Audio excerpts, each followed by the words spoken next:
Hello everyone, good morning. Welcome to Saurabh sir की पाठशाला और मैं हूं आप सभी का फेवरेट सौरभ सर।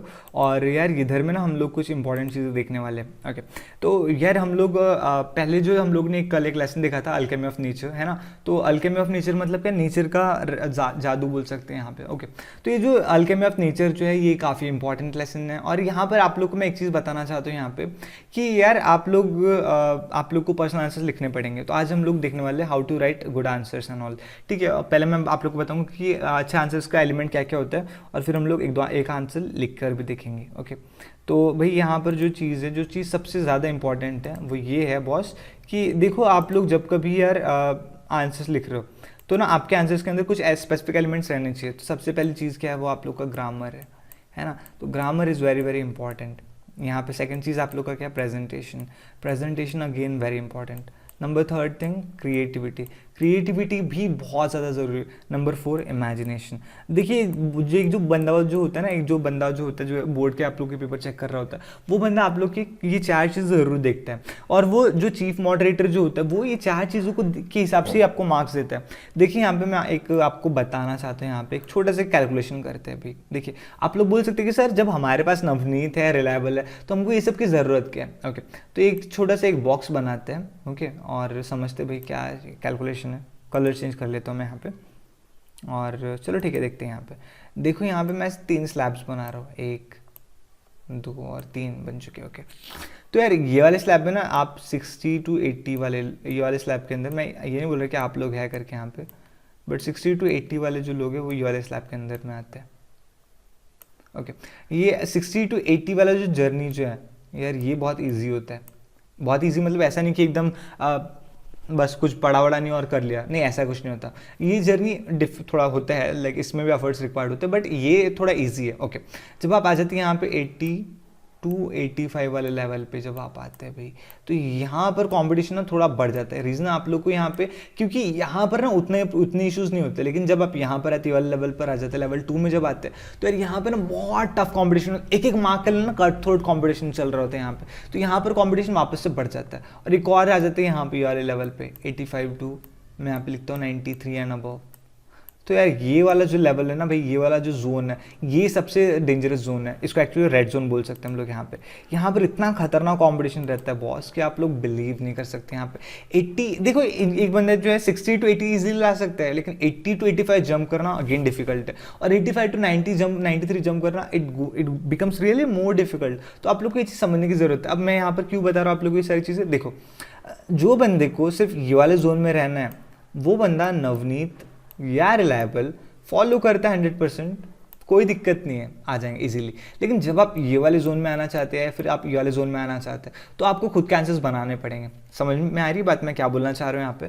आपको खुद के आंसर्स बनाने पड़ेंगे और आपको क्या कौन से एरियाज के ऊपर वर्क करने की जरूरत है, ग्रामर, प्रेजेंटेशन, क्रिएटिविटी और इमेजिनेशन। एक और चीज़ है यहाँ पे जो बहुत ज़्यादा इंपॉर्टेंट है, वो ये है कि नॉलेज ऑफ लैंग्वेज। देखिए यहाँ पे वो लोग ये नहीं देख रहे, वो लोग सिर्फ आपको ग्रामर टेस्ट नहीं करना चाहते, वो लोग देखना चाहते हैं कि आप नॉलेज को, मतलब आप लैंग्वेज को कितना डिटेल में जानते हैं। तो ये सारी चीज़ों को भी देखना बहुत ज़्यादा ज़रूरी है ना यहाँ पे। चलो ठीक है, देखते हैं अगले स्लाइड में क्या क्या चीज़ गिवन है।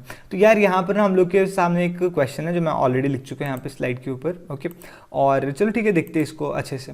तो what do you learn from hibiscus. भाई हिबिस्कस का जो फ्लावर जो है उससे आप लोग को क्या सीखने को मिलता है। तो भाई सबसे पहले जो चीज़ है जो मैं आप लोग को बता देना चाहता हूँ वो ये कि सिर्फ वो 1-2 दिन जिंदा रहता है, और लेकिन उसको पता रहता है 1-2 दिन में वो मर जाएगा, लेकिन फिर भी वो बहुत शान से जीता है ना। तो यार यहाँ पर हम लोग को लाइफ के लिए क्या लेसन मिलता है, हम लोग को यहाँ पे लाइफ के लिए क्या सीखने को मिलता है। तो लेसन बहुत क्लियर है यहाँ पे कि हम लोग को यार लाइफ जितनी भी हो हम लोग को उसको बहुत फुल्ली एंजॉय करने की जरूरत है। लाइफ को हम लोग को फुल एकदम खुल के जीने की जरूरत है ना। तो अब हम लोग को इसको इंग्लिश में कैसे लिखेंगे। और एक और चीज़ भैया, हम लोग का जो 2 मार्क वाला जो क्वेश्चन जो है, ये जो पर्सनल आंसर वाला जो क्वेश्चन जो है, ये अगर 2 मार्क के लिए आ रहा है, अगर 1 मार्क के लिए भी आ रहा है, तो भी हम लोग को कितना लाइन लिखने की जरूरत है। अगर 2 मार्क के लिए आ रहा है तो कम से कम हम लोग को 8 to 10 लाइन लिखने की ज़रूरत है।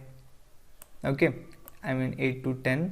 और अगर 1 मार्क के लिए आ रहा है तो 5 to 6 लाइन सफिशिएंट है। ओके, तो मैं यहाँ पे 6 लाइन्स लिख देता हूँ approximately.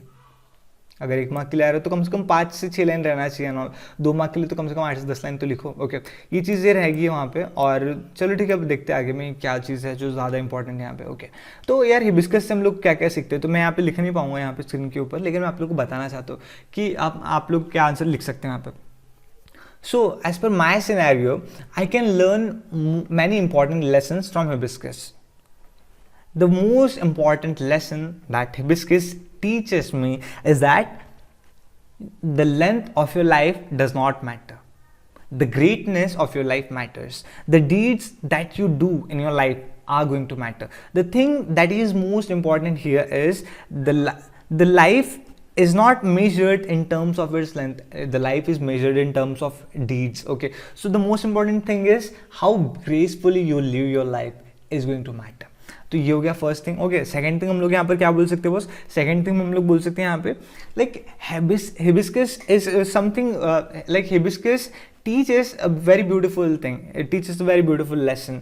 Life is a gift of God that is given to us, that we are blessed with, and if you do not live it to the most, if you do not if you do not enjoy it to the most, then we are actually wasting the gift of God. We are actually demeaning the gift of God. We are actually like devaluing the gift of God. And if you want to value, if you want to show respect towards that gift, then we need to enjoy it every single day. And if we enjoy that gift, if we live that gift, then yes, we are actually valuing, we are actually loving the gift of God. So we need to understand that yes, how short our life might be, we need to work hard and make the most of it.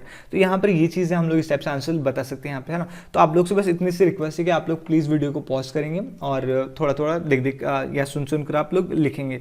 Okay, और जबकि भी मैं ये step के अगर videos बना रहा हूँ तो आप लोग यहाँ पर क्या करेंगे बॉस, आप लोग यहाँ पे अपना नोटबुक और पेन लेकर बैठेंगे. ओके, चलो ठीक है, देखते हैं हम लोग यहाँ पे सेकेंड चीज़ जो है यहाँ पे. चलो ठीक है, देखते हैं यहाँ पे पेन और मैं इंक चेंज कर लेते हैं यहाँ पे. ओके, तो what do you learn from water? अब यार वाटर से हम लोग को क्या सीखने को मिलता है? तो flexibility and resilience and persistency. तो ये तीन चीज़ें हम लोग को वाटर से सीखने को मिलता है. देखिए वाटर क्या होता है, बार बार आते जाते रहता है और देखने के बाद थोड़े टाइम के बाद वो क्या कर लेता है, वो बड़े बड़े चट्टानों में भी अपना रास्ता बना लेता है. ओके, तो यहाँ पे हम लोग को बोलना रहेगा, ऐसे बोलना रहेगा हम लोग यहाँ पे, water teaches a very important lesson of our life. If you do something continuously, if you do something persistently, then yes, odds will be turned into most beautiful scenarios. Your worst case scenario would be turned into most beautiful scenario. If you are honest with something, if you are continuously putting efforts in something, then life will change. And yes, definitely, even the hardest rock will become the path for your success. And yes, you need to understand that only one thing is required to make your path. Only continuous efforts, persistent efforts are needed to make the most beautiful path. Remember, water is so soft and rocks are so hard, but yes, still, just because water continues to flow, and yes, it does not stop at the very side of a stone. It is able to make a path and it is able to carve the most hardest stone and all. तो हम लोग ना इस type से अपना answer लिख सकते हैं यहाँ पे. ओके, तो मैं बस आप लोगों से इतनी इल्तिजा करूँगा कि आप लोग प्लीज़ अपने आंसर्स लिखेंगे, और अगर आप लोग को आंसर्स लिखने में कोई दिक्कत जाती तो आप लोग मुझे बताएंगे. बोलने में थोड़ी दिक्कत हो सकती है यहाँ पे, लेकिन आप लोग से बस थोड़ा सा रिक्वेस्ट है कि आप लोग थोड़ा कोऑपरेट करेंगे और अपने आंसर्स व्हाट्सएप पे आप सेंड करेंगे. ओके, चलो ठीक है, बाय, मिलते हैं अगले वीडियो.